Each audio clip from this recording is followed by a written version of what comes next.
여러분 안녕하십니까? 헬로티비 뉴스입니다. 접종 완료나 음성 결과 증명 없이는 백화점과 대형마트 출입을 금지했던 이른바 방역 패스가 일주일 만에 폐지됐잖아요. 네, 최근 그와 관련한 법원의 상반된 판결이 있었던 데다 확진자 수가 다소 줄어든 것이 결정 요인으로 작용했는데요. 접종을 선택할 권리에 대한 논란은 여전해서 정부가 방역 조치를 마련할 땐 신중을 기해야 한다는 교훈을 얻은 것 같습니다. 네, 자유와 권리를 누리면서 동시에 모두가 바이러스로부터 안전한 날이 오기를 기대합니다. 헬로티비 뉴스 시작합니다. 전북 지역 코로나19 일일 확진자 수가 닷새째 세 자릿수를 기록했습니다. 집단 감염이 발생했던 도내 모대학 운동부 동계훈련 확진자는 54명으로 늘었습니다.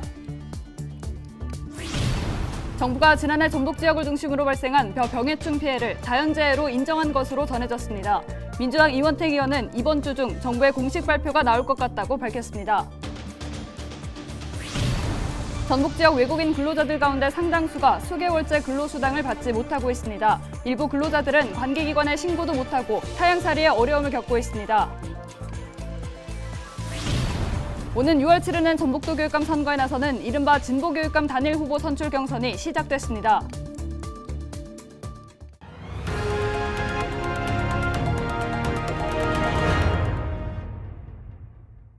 네, 코리안 드림을 꿈꾸며 한국을 찾는 외국인 근로자들이 늘고 있습니다. 특히 외국인 노동자들이 없으면 농촌은 일손이 멈춘다는 말이 나올 정도로 의존도가 높잖아요. 네, 그런데 전북 지역 외국인 근로자 가운데 상당수가 길게는 수개월째 제대로 된 임금을 받지 못하고 있습니다. 이들 중 일부는 불법 체류자 상태여서 관계기관에 신고도 못하고 있는데요. 네, 가족들의 생계를 위해 낯선 한국 땅에서 일하는 외국인 근로자들의 처지를 김남우 기자가 단독 취재했습니다. 전북의 한 농장입니다. 영하의 날씨 속 외국인 근로자들이 배추와 무 등 농작물 가공 작업을 벌이고 있습니다. 이들 가운데 일부 근로자들은 다른 농장주로부터 임금을 제대로 받지 못했습니다. 베트남 출신 외국인 근로자 A씨 등 10여 명은 지난해 7월과 8월 사이 지역 내 농장에서 수박과 고추 수확 작업을 벌였습니다. 하지만 이들 일행은 아직도 200만 원에 달하는 임금을 받지 못한 상황. 또 다른 업체에서 받지 못한 체불 임금을 합칠 경우 제때 받지 못한 근로수당은 600만 원에 달합니다.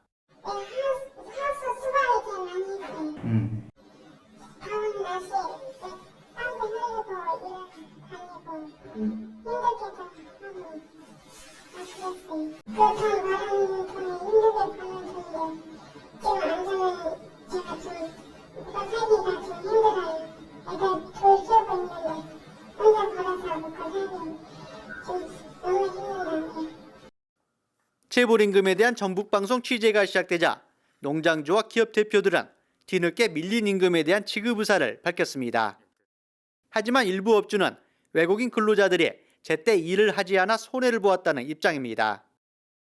다만 외국인 근로자들이 개별적으로 청구할 경우 체불금을 지급하겠다고 답변했습니다.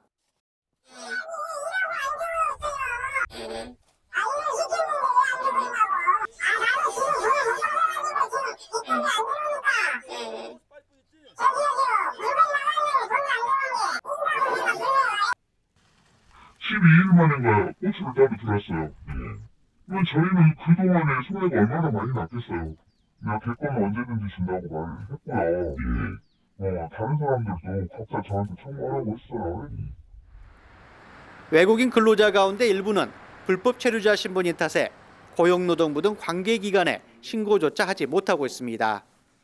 하지만 고용노동부는 불법 체류자 신분이라 하더라도 체불임금 신고나 체불임금 지급 요구 등 행정 절차는 똑같이 진행된다며 적극적인 신고를 당부하고 있습니다.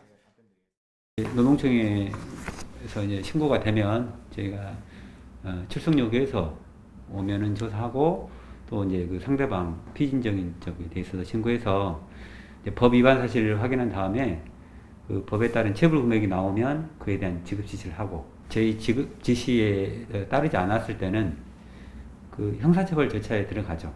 검찰에 우리가 기소 의견으로 송치를 하고.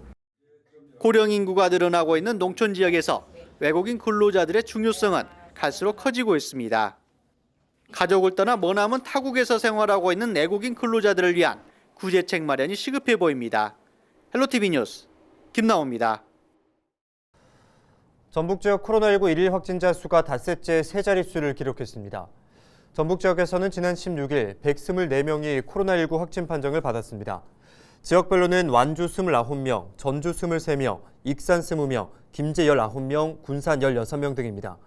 지난주 집단 감염이 발생한 도내 모 대학 운동부 동계훈련에서 확진자가 추가로 나왔습니다. 이 대학 운동부와 관련한 확진자는 현재까지 54명으로 집계됐습니다. 김제 지역에서 코로나19 변이 바이러스가 급속도로 확산하고 있습니다. 박준배 김제시장은 17일 브리핑에서 지난 10일부터 일주일 동안 확진자 99명이 발생했다고 밝혔습니다. 이 가운데 51명이 오미크론 감염으로 확인됐다며 방역 수칙을 철저히 지켜달라고 당부했습니다. 일부 사적 모임, 회의, 교회 활동 후 헤어질 때 악수하는 사례가 있는데 코로나19로부터 안전한 김제를 위하여 사적 모임 자제, 말할 때 마스크 쓰기, 악수 안 하고 목례하기 등 일상적인 예방수칙 준수에 만전을 기해 주실 것을 당부드립니다.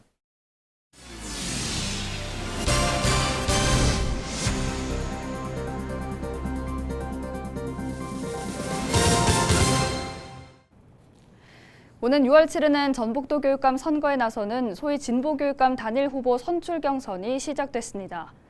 단일화 경선에는 이한근 전 전주교육장과 차상철 전 전교조 전북지부장, 천호성 전주교대 교수 등 3명이 참여했습니다. 선출인은 2개 여론조사 기관에 의뢰해 17일부터 이틀간 도민전화 여론조사를 합니다. 또한 선출인 위원 투표는 18에서 19일 모바일, 20일 전화 자동응답 서비스 ARS 방식으로 진행합니다. 단일 후보는 도민 여론조사 결과 30%와 선출 위원 투표 결과 70%를 합산해 21일 확정됩니다. 정부가 전북 지역을 중심으로 발생한 병해충 피해를 자연재해로 인정하고 지원할 예정인 것으로 전해졌습니다. 김제와 부안을 지역구로 둔 이원택 국회의원은 17일 기자간담회에서 관련 부처 차관으로부터 지난해 발생한 도내 병해충 피해를 자연재해로 인정하는 결재 사인했다는 연락을 받았다고 밝혔습니다. 이 의원은 이번 주 중 정부의 공식 발표가 나올 것 같다고 전했습니다. 또 농진청장하고 전라북도 도지사께 전화를 드려서 이건 전라북도 차원에서 실태조사가 필요하다 이렇게 얘기를 해서 국감 때도 이제 다루었고 마지막에 송영길 대표가 현장에 와서 또 이렇게 현장을 보고 또 지원도 해주셨던 사안인데 이게 이제 시간이 가면서 최종적으로 제 판정이 났다 이렇게도 말씀드립니다. 더불어민주당 소속 김재선 노무현 대통령 정신계승연대 전북대표가 전북도지사 선거 출마를 선언했습니다.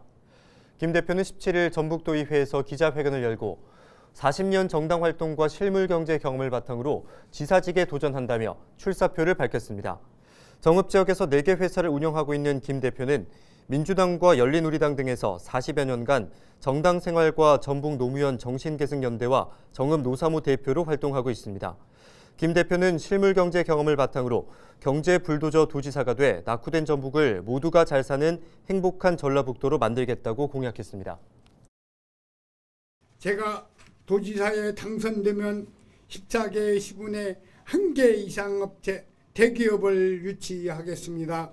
기획재정부와 중앙정치권의 인맥을 통해 시군 예산 확보를 위해 앞으로 돌진하겠습니다.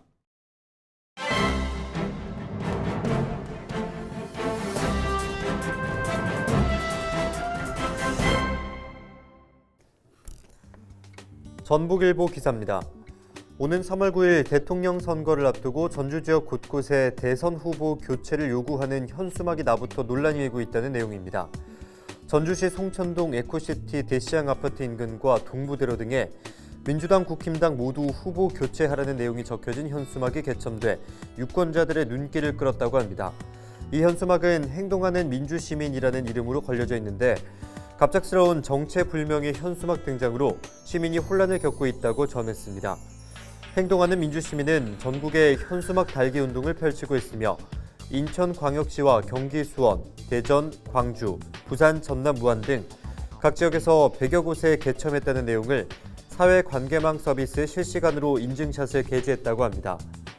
전라북도 선거관리위원회는 대선 후보 교체를 요구하는 내용이 담긴 현수막과 관련한 부분은 지금 확인하고 있는 상황이라며 개첨 경위 등을 한번 봐야 할 것 같다. 처벌 여부를 논의하겠다고 밝혔다고 합니다. 지금까지 신문브리핑이었습니다. 32년 만에 전부 개정된 지방자치법 시행으로 17일부터 지방의회가 독립된 인사권을 갖게 됐습니다. 이에 따라 정읍시의회는 사무처로 전입한 공무원 28명에게 임명장을 전달했습니다. 시의회는 앞서 15개 조례와 규칙을 재개정하고 내부 조직을 개편하는 등 인사권 독립을 위한 준비를 해왔습니다. 정읍시가 오는 3월부터 11월까지 진행되는 방과 후 교육 지원 사업 교육비를 지원합니다. 지원 대상은 정읍에 주소를 둔 기초생활수급자와 차상위 계층, 다문화 가정, 다자녀 가정, 초중 고등학생입니다. 정읍시는 학생 1명당 매달 9만 원씩 최대 81만 원까지 지원하기로 했습니다. 고창군이 올해 산림자원과 숲을 활용한 다양한 정책을 펴기로 했습니다. 고창군은 도시공원과 산림레포츠파크, 자연휴양림 조성 등 주요 업무 계획을 발표했습니다. 군은 올해 사업비 109억 원이 투입되는 모로 비리공원 조성에 박차를 가하기로 했습니다. 13만 제곱미터 공원 면적에 인공 암벽장과 자작나무 테마수 물놀이장 등이 들어섭니다. 또 구름골 자연휴양림과 운곡 산림레포츠파크도 추진됩니다. 이상으로 뉴스를 마칩니다. 저희는 언제나 지영민과 함께하겠습니다. 시청해주신 여러분 고맙습니다.